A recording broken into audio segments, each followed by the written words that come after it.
Hey everyone, ready to unlock your productivity potential? Mm. Today we're diving deep into Charles Duhigg's Smarter, Faster, Better Okay. to uncover the psychology Right. behind getting things done. Uh-huh. Not just quicker, Yeah. but smarter. Yeah, Duhigg doesn't just tell us what to do. Right. He unveils why those strategies work, Okay, which is incredibly empowering. I love where this is going. Yeah. So he starts with this idea of choice, right? Yes. He says, believing we have control over our actions Mhm. is key to motivation. Absolutely. It's about tapping into what psychologists call an internal locus of control. Okay? Essentially, it's that feeling of being in the driver's seat of your own life. Okay, so it's not just about checking things off a to-do list. Right. It's about feeling in control of those choices in the first place. Exactly. And what's fascinating is that studies have linked Oh, wow. a strong internal locus of control to greater success across the board, careers, relationships, everything. There's this one study Duhigg mentions that blew my mind. Okay. It shows just how powerful this idea of control can be. Researchers were working with these two groups of students. Uh-huh. They praised one group for their intelligence. Yeah. You know, you're so smart. Right. And the other group for their effort, like, wow, you really worked hard on that. Yeah. You'd think being told you're brilliant would be like the ultimate motivator. Right. You'd assume that. But get this. The students who were praised for their intelligence actually ended up choosing easier tasks later on. Wow. They shied away from a challenge. Yeah. So what happened with the other group? The students praised for their effort. Yeah. They were way more motivated to tackle the tough stuff. Why? Because they were being recognized for something they could control their effort. Yeah. It reinforced that internal locus of control, that belief in their ability to make things happen. That's incredible. Yeah. It makes you realize how much our beliefs about control really do shape our actions. But how do we actually apply that in our everyday lives? It's about recognizing those small moments throughout the day where you have a choice. Instead of letting your inbox dictate your morning, decide to tackle a task you've been putting off. It's a small win, but it reinforces that sense of agency that you're calling the shots. I love those small wins. It's like a mental power-up. Speaking of which, let's talk about those trusty to-do lists. Sure. Yeah. I'm a huge list person. Yeah. But Duhigg throws us a bit of a curveball here, doesn't he? He does. He says that while to-do lists can be great for remembering tasks, they can also trick us into prioritizing the easiest things, leaving those bigger goals in the dust. It's so true. It's way too easy to get sucked into the satisfaction of crossing off those quick wins, and then boom, it's 5 o'clock, and the big stuff is still staring you down. Right. So what's the solution? Should we ditch the to-do list altogether? Not necessarily. Okay. Duhigg suggests we combine those big, audacious stretch goals Right. with smaller, more actionable steps, what he calls SMART goals. Okay, so we've got our stretch goals, those big, exciting dreams, Right. and we're breaking them down into bite-sized SMART goals. Right. But how do we actually stay focused on them? Yeah. That's where things get really interesting, Yeah, right? you nailed it. Duhigg dives into this phenomenon called cognitive tunneling, Okay. which is basically our brains getting so laser focused on one thing Right.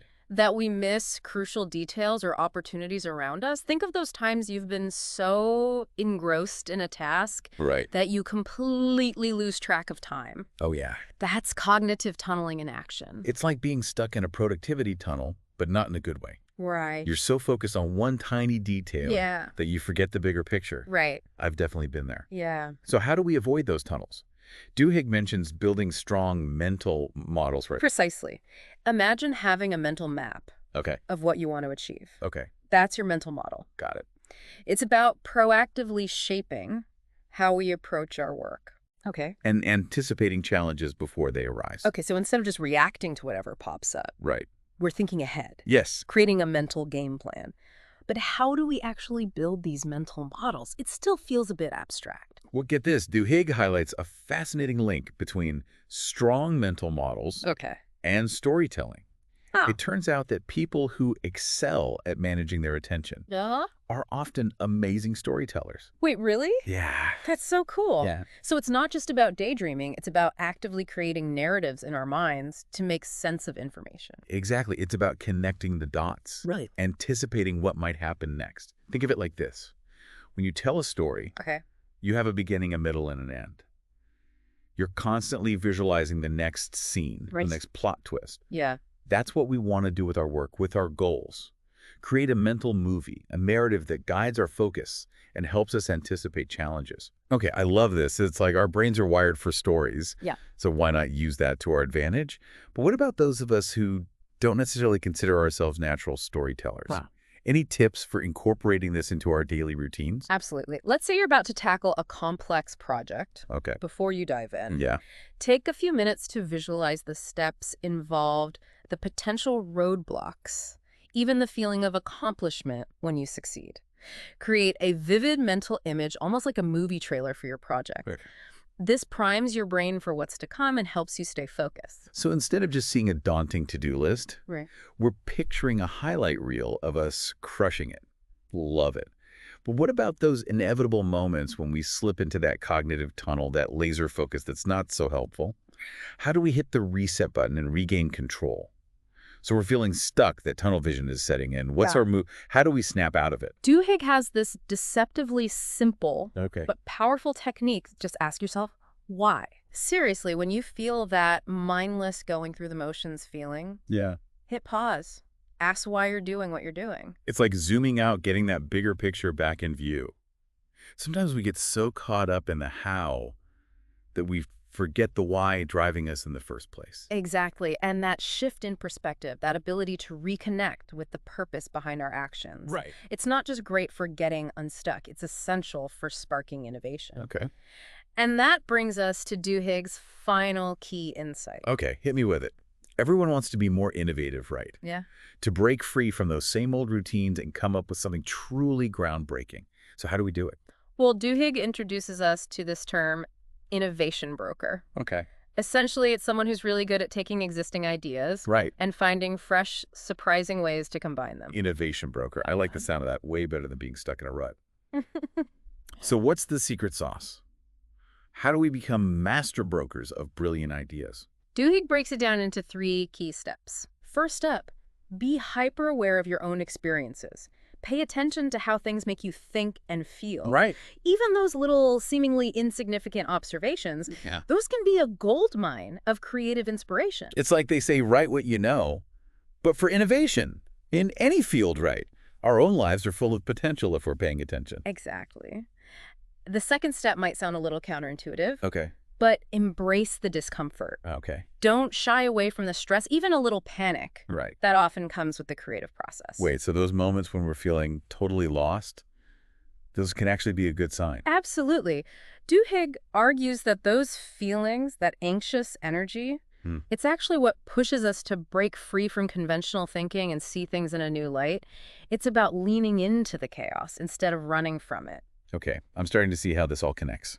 We're building those mental models. Yeah. We're staying flexible and open to new connections, and we're even embracing the messy parts of the process.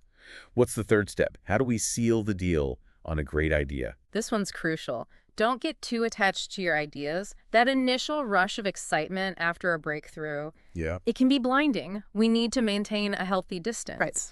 Be willing to step back and challenge our own assumptions, even especially when we think we've struck gold. So don't be afraid to be your own toughest critic. Exactly. Constructive criticism, even self-criticism, it's essential for refining and strengthening our ideas, for making sure they can really stand the test of time. Wow, this deep dive has been incredible. We've gone from the power of choice to the importance of storytelling to embracing the creative struggle. It's amazing how much psychology goes into being truly productive. If someone listening is only going to take away one thing from all of this, what would you want that to be? That's a great question. I think the biggest takeaway here is that productivity isn't about rigid systems or life hacks. It's about understanding the why behind the what. It's about cultivating that mindset of self-awareness, of intentionality, and a willingness to experiment. When we approach productivity from that perspective, we unlock our true potential, not just to get things done, but to do remarkable things. So well said. And Duhigg primarily focuses on individual productivity. But it gets me thinking, how can these principles be applied to teams, to organizations as a whole? What happens when you try to scale up this mindset? That's something worth exploring, right? Absolutely. How do you cultivate a sense of autonomy and shared purpose within a group? How do you encourage the kind of constructive conflict that fuels innovation instead of stifling it? These are questions that every leader, every team should be grappling with. Such great food for thought. We'll leave everyone to ponder those questions and, of course, to apply these incredible insights from Charles Duhigg, Smarter, Faster, Better, to their own lives. Until next time, stay curious and keep those mental models sharp.